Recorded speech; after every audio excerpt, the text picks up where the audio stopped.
want to start with the news on Demar Hamlin. I mean, it's incredible to hear he's been cleared medically. He can play football again. But I think all of us probably have a lot of concerns, being that we saw him go down on the field. What's the overarching message with this good news and a side of salt that we'll take with it? What a miraculous story and a miraculous recovery. I think Demar Hamlin is a walking testament that all Americans need to learn adequate CPR, and it speaks to the importance of having high quality AED devices nearby in case of a cardiac arrest. I'm very, very certain that he's undergone a litany of tests, both initially when he was in the hospital, immediately following his cardiac arrest, and subsequently since he's been discharged.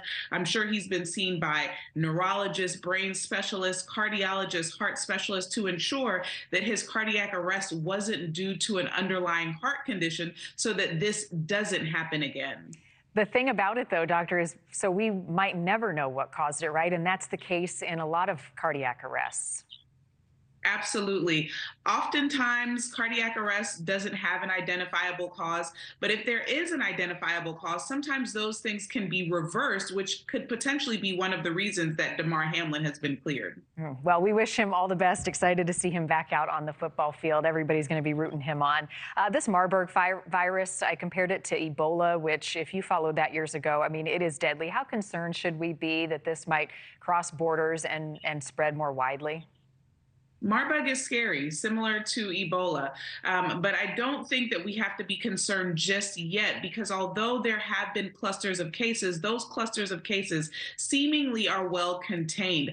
Oftentimes, Marburg and Ebola are spread via direct contact. So you'll find that the source patient maybe went into a cave and was exposed to a bat or exposed to raw meat from a primate, which are the typical reservoirs for this particular virus. And then the other cases usually are close contacts of that index case. We aren't seeing any cases leaving outside of the borders of Tanzania and Guinea right now. All right, which is good news, and they're going to continue to work to contain it. The malaria vaccine, this is a huge development. It's in clinical trials right now. I mentioned a moment ago how many kids die from malaria, a mosquito-borne illness. What's the overarching message on this vaccine, and how soon we'll see it put into action?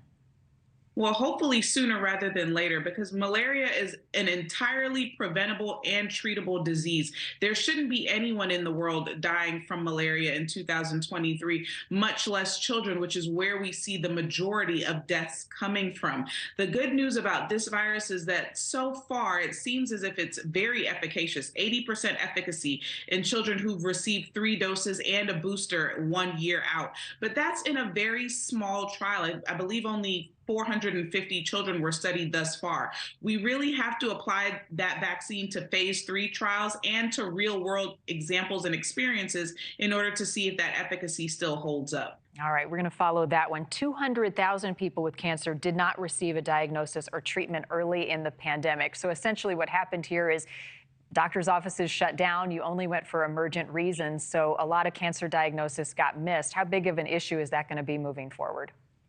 It's a huge issue because the mainstay of cancer treatment is to catch it early. We can't catch cancer early if we're not seeing patients. And early on during the pandemic, people were scared to present for care, even if their symptoms were emergent. And a lot of the routine screening exams that we were doing, like colonoscopies to screen for colorectal cancer or mammograms to screen for breast cancer, were canceled because we were focused all of our efforts on the pandemic. And so those are the patients that we're worried about the most, because not catching it early means that they're going to present later, thus requiring higher doses of chemotherapy, immunotherapy, surgery, increased morbidity, and increased mortality. Yeah, and a backlog in treating all of those cancers as well. Refined carbs, red meat, driving factors for type 2 diabetes. Is that a surprise?